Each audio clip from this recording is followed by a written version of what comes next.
नमस्कार, आपका नए और प्रेस वीडियो में हार्दिक स्वागत है। अभी भी सभी पेंशनर्स, केंद्रीय कर्मचारियों, राज्य कर्मचारियों के लिए बहुत ही बड़ी खुशखबरी आई है। जी हां, सीबीटी मीटिंग में पेंशन में 2 गुना तक बढ़ोतरी को लेकर बड़ी खबर आई है। वही महंगाई भत्ता देने को लेकर भी आपके लिए बहुत ही बड़ी गुड न्यूज आ चुकी है। वही कर्मचारियों और पेंशनर्स के लिए अन्य भी खबर आई है जो आपको इस वीडियो में देखने को मिलेगी। साथ ही राज्यों के कर्मचारियों के लिए भी खबरें हैं जो आपको इस वीडियो में दिखाई जाएगी। तो बने रहे आप वीडियो के लास्ट तक और जानिए महत्वपूर्ण खबरों को सबसे पहले। इससे पहले अगर आपने अभी तक भी इस वीडियो पर एक लाइक नहीं किया तो एक लाइक कर दीजिए, क्योंकि आपका एक लाइक ही हमारी मेहनत का फल होता है। और चैनल को भी फ्री में सब्सक्राइब नहीं किया और सब्सक्राइब कर लीजिए, ताकि आगे भी आपको कर्मचारियों पेंशनर से जुड़ी हर एक लेटेस्ट अपडेट सबसे पहले देखने को मिलती रहे। तो चलिए बढ़ते हैं आज की खबरों में आगे। आज की पहली बड़ी खबर को बता दें कि लाखों कर्मचारियों के लिए खुशखबरी, 2 गुनी हो सकती है पेंशन, आज बैठक में होगा फैसला। जी आपको बता दें कि देश के लाखों कर्मचारियों को गुरुवार को बड़ी खुशखबरी मिल सकती है। दरअसल देश के 6 करोड़ से अधिक नौकरी पेशा लोगों के लिए गुरुवार को होने वाली बैठक में एक फैसला लिया जा सकता है। मिली जानकारी के मुताबिक गुरुवार को सेंट्रल बोर्ड ऑफ ट्रस्टी की अहम बैठक होने वाली है। इस बैठक में कर्मचारियों को पीएफ को लेकर कुछ महत्वपूर्ण फैसले लिए जाने हैं। पीएफ कंट्रीब्यूशन के लिए फिलहाल बेसिक सैलरी की जो सीलिंग है उसमें बढ़ोतरी की जा सकती है। फिलहाल सीलिंग 15,000 रुपये है। आसान भाषा में यदि समझा जाए तो ऐसे देखा जा सकता है, मान लीजिए किसी कर्मचारी की बेसिक सैलरी 30,000 रुपये है, तो उस सैलरी पर उसका 12% हिस्सा प्रोविडेंट फंड में जमा होता है। साथ ही इतना ही शेयर कंपनी भी अपने खाते से जमा करती हैं, लेकिन कंपनी के शेयर में 2 हिस्से होते हैं। पहला होता है ईपीएफ और दूसरा होता है ईपीएस। शेयर का 12% हिस्सा भी 30,000 रुपये की सैलरी पर ही जमा होगा। पेंशन फंड में बेसिक सैलरी की सीलिंग 15,000 रुपये है। इस सीलिंग के कारण कर्मचारी के मूल वेतन यानी कि 15,000 का 8.33% हिस्सा यानी 1250 रुपये ही जमा होगा। सूत्रों के अनुसार यदि गुरुवार को होने वाली बैठक में सीलिंग बढ़ाने का फैसला किया जाता है तो फिर ये हिस्सा 25,000 रुपये की सीमा पर तय होगा। इसका मतलब ये होगा कि 2,083 रुपये पेंशन फंड में जमा होंगे। नौकरी पेशा लोगों को ये होगा फायदा। जी आपको बता दें कि ईपीएफओ के इस फैसले से लाखों नौकरी पेशा लोगों को फायदा मिल सकता है। दरअसल पहले की तुलना में ज़्यादा लोग इसके दायरे में आ जाएंगे। और दूसरा यह है कि कंपनी का शेयर बढ़ेगा तो कर्मचारियों के पेंशन फंड में भी बढ़ोतरी होगी। इसके अलावा आपको ये भी बता दें कि आज होने वाली मीटिंग में फिलहाल ब्याज दरों पर कोई फैसला नहीं लिया जाएगा। ईपीएफओ ने जहां भी निवेश किया है उससे मिलने वाले रिटर्न की समीक्षा होने के बाद ही तय हो सकेगा कि चालू वित्तीय वर्ष के लिए कितना ब्याज दिया जाएगा। ईपीएफओ इसलिए बढ़ा रहा है सीलिंग। जी आपको बता दें कि सेंट्रल बोर्ड ऑफ ट्रस्टी के सदस्य पीएफ की सैलरी सीलिंग इसलिए बढ़ाना चाहते हैं क्योंकि देश भर में जो यूनिवर्सल मिनिमम वेज का फॉर्मूला लागू किया जा रहा है उसमें कर्मचारी की सैलरी 18,000 रुपये के करीब निर्धारित की जा सकती है। इसके अलावा मौजूदा सैलरी सीलिंग में भी बढ़ोतरी की मांग लंबे समय से की जा रही है ताकि ज़्यादा से ज़्यादा कर्मचारियों को ईपीएफओ में लाने में मदद मिलेगी। इससे कर्मचारियों की सामाजिक सुरक्षा बढ़ेगी। वही अगली बड़ी खबर आपको बता दें कि सरकार ने लागू किया पेंशन का नया अध्यादेश, लाखों सरकारी कर्मचारियों को होगा फायदा। जी आपको बता दें कि लाखों सरकारी कर्मचारियों को फायदा होने वाला है। सरकार ने पेंशन के लिए अहरकारी सेवा एवं विधि मान्यकरण अध्यादेश 2020 को प्रभावी कर दिया है। ऐसे में नियमित किए जाने की तारीख से कर्मचारियों को पेंशन सेवा की गणना की जाएगी। शासन आदेश में सभी विभाग अध्यक्षों को संबोधित किया गया है। इसमें लिखा है कि कई कारणों के कारण पिछले सालों में तदर्थ कार्य प्रभारित व सीजनल आधार पर कर्मचारियों की भर्ती हुई है। ऐसे में राज्य सरकार विधिवत विनियमित कर दिए जाने की तारीख से कर्मचारी की नियमित सेवा प्रारंभ होती है।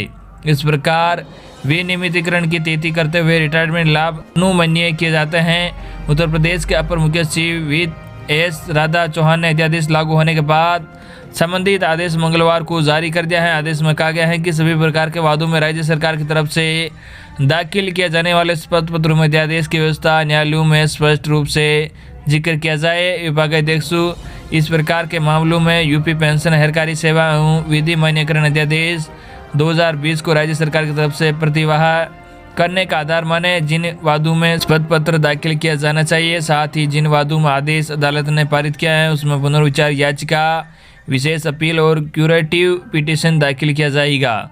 ओपीएस पुरानी पेंशन को लेकर मोबाइल ऐप पर समर्थन जुटा रहे हैं कर्मचारी। जी आपको बता दें कि राष्ट्रीय पुरानी पेंशन बहाली संयुक्त मोर्चा की ओर से इंटरनेट मीडिया के माध्यम से आंदोलन को तेज किया जा रहा है। कुटुंब नाम के एक मोबाइल ऐप पर पुरानी पेंशन बहाली को लेकर समर्थन जुटाया जा रहा है।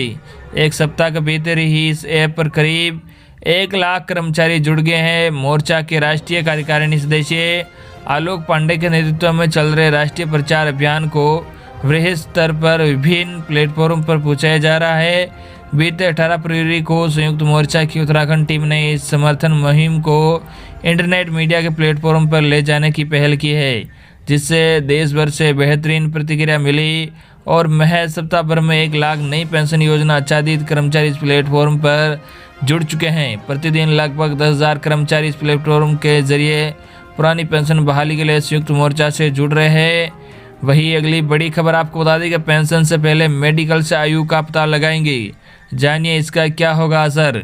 जी आपको बता दें कि कोरोना काल के समय से मेडिकल कैंप विभाग ने बंद किए हुए थे। अब विभाग फिर से मेडिकल कैंप लगाकर आयु की जांच करने जा रहा है। इस बार मेडिकल में भी कुछ बदलाव किया गया है। जिस आवेदनकर्ता के पास जन्म तिथि प्रमाण पत्र, स्कूल प्रमाण पत्र, मतदाता पहचान पत्र व मतदाता सूची में नाम है, उन्हें इसी आधार पर योजना का लाभ मिल सकेगा। वही आपको बता दें कि पारिवारिक पेंशन निपटान में सरकार ने बदला यह नियम। जी हाँ, आपको बता दें अगर कोई रिटायर्ड पेंशन पेपर दाखिल करने से पहले समाप्त हो जाता है, सरकार प्रतिक्रिया को अंतिम रूप देती है। एक सेवानिवृत्त सरकारी कर्मचारी की पेंशन के प्रसंस्करण के लिए केंद्रीय सिविल सेवा पेंशन नियम 1972 के नियम 59 का पालन किया जाता है। नियमानुसार सरकारी कर्मचारियों को सेवानिवृत्ति की तारीख से 6 महीने पहले पेंशन के कागजात जमा करने होते हैं। हालांकि सरकार द्वारा ये पाया गया है कि कई बार पेंशन के कागजात प्रस्तुत किए बिना सेवानिवृत्ति के बाद एक सरकारी कर्मचारी की मृत्यु हो गई।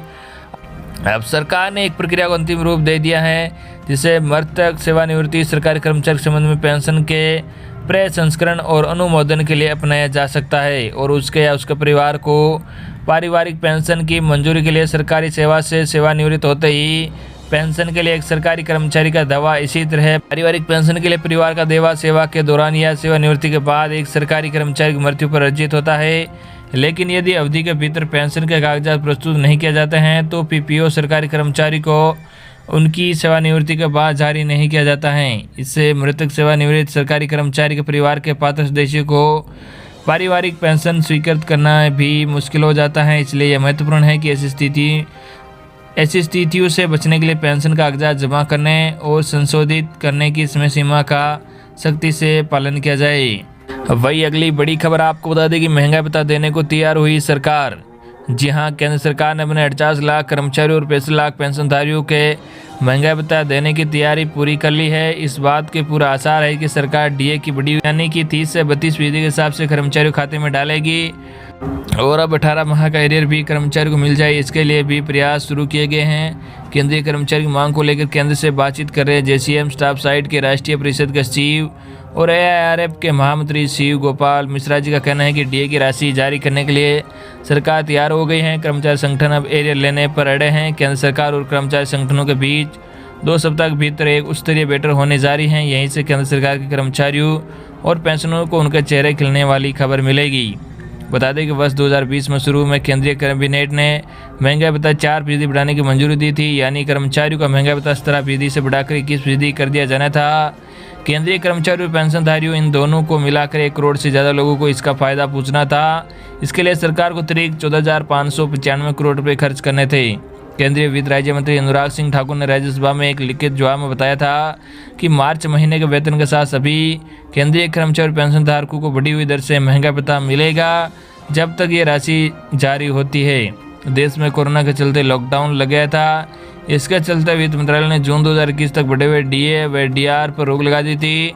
जानकारों के अनुसार इस फैसले से केंद्र सरकार को करीब 37,530 करोड़ रुपए की बचत हुई है। एआरएफ के महामंत्री शिव गोपाल मिश्रा कहते हैं कि महंगाई भत्ता और महंगाई राहत को लेकर केंद्र सरकार के साथ बैठकों के कई दौर चले हैं, विभिन्न स्तरों पर ज्ञापन सौंपे गए हैं। अब सरकार का रुख सकारात्मक नजर आ रहा है। सहयोगी कर्मचारी संगठनों का कहना है कि नियमानुसार जून 2020 में डीए की राशि 24%, दिसंबर 2020 में 28% और जुलाई 2021 में 30 से 32% बढ़नी चाहिए। बतौर मिश्रा कर्मचारियों को उम्मीद जाहिर है सभी कर्मचारियों ने कोरोना के दौरान सरकार के साथ कंधे से कंधा मिलाकर काम किया है। अब 32% की बढ़ी हुई दर से डीए का हक तो बनता है। इस सप्ताह या इसके बाद केंद्र सरकार के साथ एक महत्वपूर्ण बैठक होने जा रही है, जिसमें वित्त मंत्रालय और कर्मचारी संगठन के प्रतिनिधि मौजूद रहेंगे। सरकार ने इतना तो भरोसा दे दिया है कि सभी कर्मचारियों को डीए मिलेगा। अब लड़ाई केवल एरियर की है। 1 जनवरी 2020 से लेकर जून 2021 तक 18 महीनों का एरियर बकाया है। तो ये थी आपके लिए आज की सबसे बड़ी खबरें जो हमने सबसे पहले आप तक पहुंचाई है। आई होप कि आपको आज की हमारी खबरें पसंद आई होगी। इस वीडियो पर ज़्यादा से ज़्यादा लाइक और इस वीडियो को ज़्यादा से ज़्यादा आपके मिलने वालों तक जरूर शेयर करें, ताकि उन तक भी ये गुड न्यूज़ सबसे पहले पहुँच के। धन्यवाद।